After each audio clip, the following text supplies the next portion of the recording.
This is our third session. It's the Frank Starling mechanism of the heart.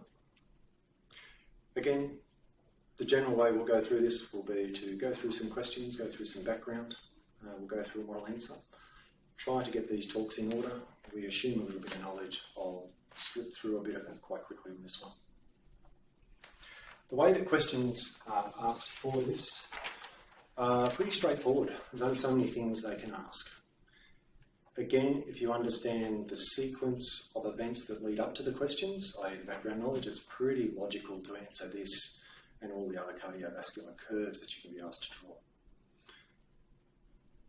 The question that we'll deal with today is the one that says, what two factors determine cardiac output?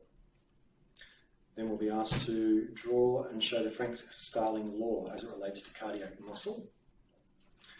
And then we'll be asked what factors shift the Frank Starling curve. Other ways that this can be asked are relating to the Frank Starling curve straight up without the reference to cardiac output. Cardiac output, though, is integral to the Frank Starling mechanism. So if you can point that out in your answers, you'll look pretty good. The diagrams we're after are these. We're talking about the Frank Starling mechanism, which in a nutshell states what the heart gets, it gives. What blood flows into it, what flows out. The heart is not the point at which the circulation backs up. The heart always progresses the circulation no matter what it sees. All these various ways of stating the same thing. What we're talking about, again, is, believe it or not, a length tension diagram and how that relates to overall cardiac performance. So the Frank Starling curve that we eventually end up with relates flow or pressure generated by the heart to produce that flow or cardiac output to the stretch on the heart or the tension in the cardiac walls or end diastolic volume or ventricular volume. I'm saying all of these things interchangeably because with a bit of maths and some experimentation, they all say the same thing. This is the overall curve that we're after, the Frank Starling curve. It's a curve relating cardiac output or some measure of forward flow, which is a surrogate to pressure, which is a surrogate to tension, relating that to a volume, and we relate it to end diastolic volume or ventricular pressure. Or atrial pressure, not ventricular pressure. So we relate the performance of a ventricle based on its volume and a pressure, or a cardiac output for the surrogate. Cardiac output just tells us that we're dealing with overall performance. Now, there's a population of curves here. We all know that several of them exist, and we're going to step through what causes all of those. There's a few distinct parts on them. The upslope, the peak, and the downslopes. And we'll work out exactly why that happens. Recall that a heart's composed of lots of little pieces of cardiac muscle arranged into a syncytium to work like smooth muscle, but in fact it's a striated or like a skeletal muscle. Again, we'll take our little slip of muscle, apply a force to it, or a pressure, for an interchangeable word, and measure how much tension is created. We can stretch this passively, and we can provide electricity to this to stimulate a contraction. We end up with the length tension curves associated with an isolated slip of cardiac muscle. That passively look like this, and then break. And recall, look like this, near the point of breakage. Again, recall this is due to actin-myosin overlap being optimised, sarcomere length being optimised, and then exceeded. For our piece of cardiac muscle, we end up with an active and passive curve. What we can then do is build a heart by joining all these together, wrapping them up in a helix, forming thick ventricular walls, putting conduction systems through them, and again, you'll see this, we end up with a heart. Previously, we spoke of a ventricle. Today, we're going to take our measurements of that ventricle, but consider the heart of a whole as a whole. And it's convenient to use the left ventricle. This applies equally to the right. The values just change. We can measure the outflow here from an aorta. So we can understand how much flow or cardiac output is occurring. Likewise, we can put pressure gauges in here and we can measure volumes in here. So we can manipulate our experimental model and build on the knowledge we already have. Instead of doing pressure volume loops, we can now talk about overall cardiac performance and relate it to the Frank Starling curve. So what we're now going to do is measure the flow, the cardiac output. And what we're now going to do is stretch this ventricle. And we're going to contract the ventricle in response to stimulation. And we're going to measure the volumes that occur throughout that time. We're going to mark a particular volume as our end diastolic volume, how complete that ventricle is emptied. Okay. And what we do is we relate that information back over to here. So I'll simplify this diagram a little.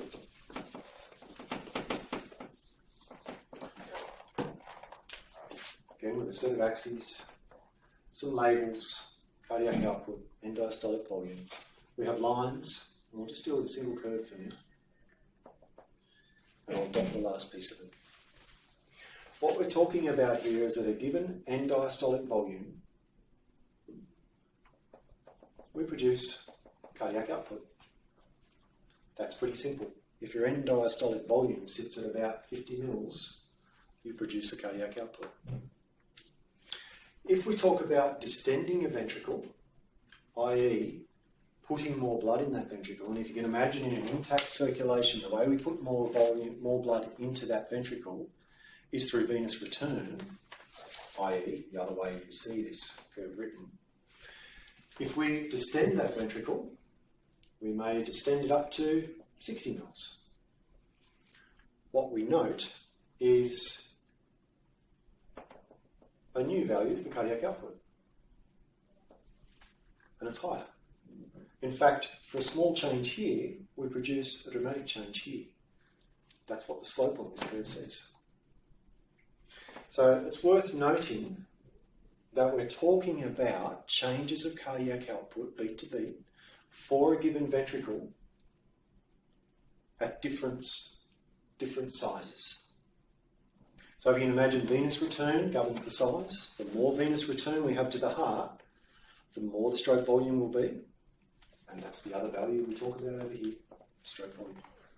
So we can talk about stroke volume, venous return curves, cardiac output, and diastolic volume curves. They're saying the same thing.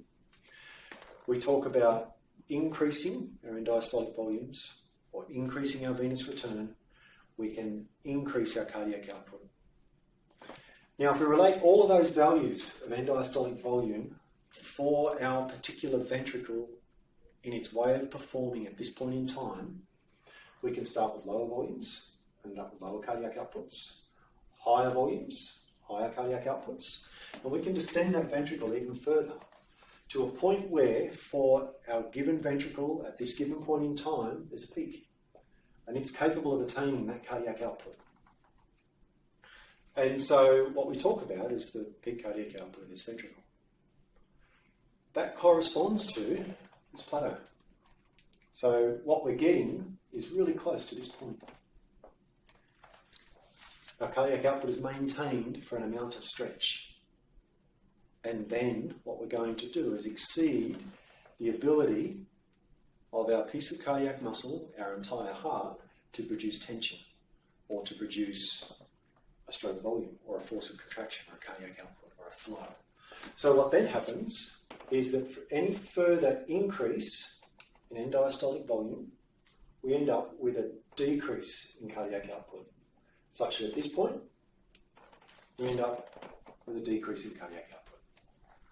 We've exceeded the performance of this ventricle. So what we end up with is that for a given heart on a given day, a curve that relates volume pressure, cardiac output, stroke volume, or performance. And it produces a distinctive curve that has an upper limit and a point of failure. We know this is for a given heart that is limited as a point of cardiac failure. We fall off the curve. And what we do in our therapeutic strategies is try to move this point, this end diastolic volume, this venous return, back this way, so that we are no longer on this point, we are back over here, i.e. back on the performance part of the curve. So this relates directly to our therapies that we use. GTN to dilate the veins and decrease the venous return, increase their capacitance. Diuretics to decrease venous return, decrease total blood volume. Bloodletting also used to work like that. So for a given heart, its performance is defined by the curve. If the requirements for cardiac output for survival sit here at this level, and your heart is only capable of producing a curve that goes like that, you won't survive. Your heart needs to be able to produce that curve to survive. I.e., that's why cardiac failure becomes terminal. You can no longer produce the cardiac output out of that heart. So, what we're alluding to now is ways that this curve changes. Obviously, if we have a requirement for life of a given cardiac output, we want to be able to move a curve beyond that. How do we do that? We can, for a given volume, increase the strength of contraction. So we move this curve up to here. We know of a sympathetic nervous system that does that. We know of adrenaline that does that. We know of all of our inotropes that do that. Digoxin can do that. We know that we have various drugs which are certainly capable of doing that. So for a given heart, we can change its performance characteristics. What we can also do is take a given heart and decrease its performance characteristics too, i.e. precipitate a cardiac failure, precipitate an inability to produce enough cardiac output, precipitate an inability to handle such a large end diastolic volume. So for example, if we had an end diastolic volume here with an ordinary heart that produced a cardiac output, if that heart has a large AMI, loses its ability to produce a stroke volume, that's contractility, takes a large dose of beta blocker or calcium channel antagonist, that heart, that ventricle, may no longer have this performance. It may have this performance. And so at this end diastolic volume, it will no longer be capable of producing this cardiac output. In fact, it may be well on its failure part of the curve, producing a cardiac output that's here, i.e. below the threshold required for life. So a given heart can not have the ability to deal with an end diastolic volume because its characteristics have been changed as well. Now, parasympathetic nerves also do that, not as drastic, and there's lots of pathologies that do it. Ischemic heart disease, diastolic failure, etc., etc. So there's a population of curves for a given heart.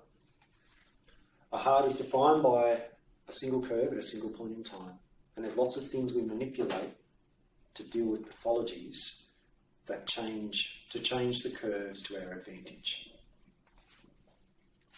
So that is how we take, again, a little piece of cardiac muscle with a length-tension relationship we all know, build a heart out of it, and talk about overall cardiac performance.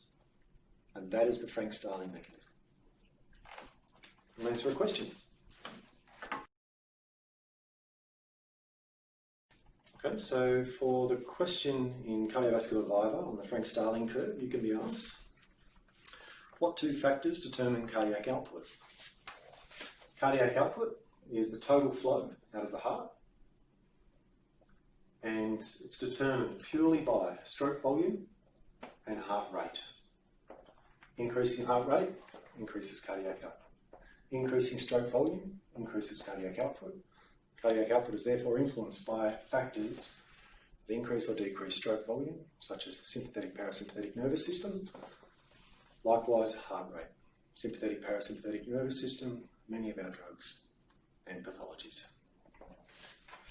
The second question which will be asked is, can you draw a graph to show the Frank Starling law as it relates to cardiac muscle? The Frank Starling law relates pressure and volume, or more appropriately for our overall cardiac performance, and diastolic volume to cardiac output for a given ventricle. Frank Starling law states that as end diastolic volume increases, cardiac output increases. So what we're dealing with is a curve that has several important features. It starts at a low value, has a flat portion that rises, such that for a given change of end diastolic volume, there's an increase in cardiac output.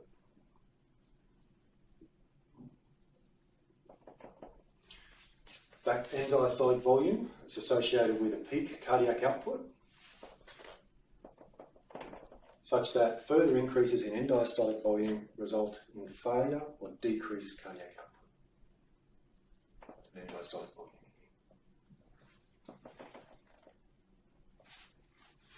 There's several factors which influence this. We can change end diastolic volume, we can change cardiac output.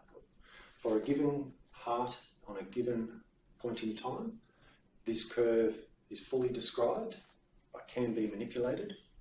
The sympathetic nervous system creates a population of curves that have higher peak cardiac outputs and a steeper slope, meaning that for a given change in end diastolic volume, the change of cardiac output is greater,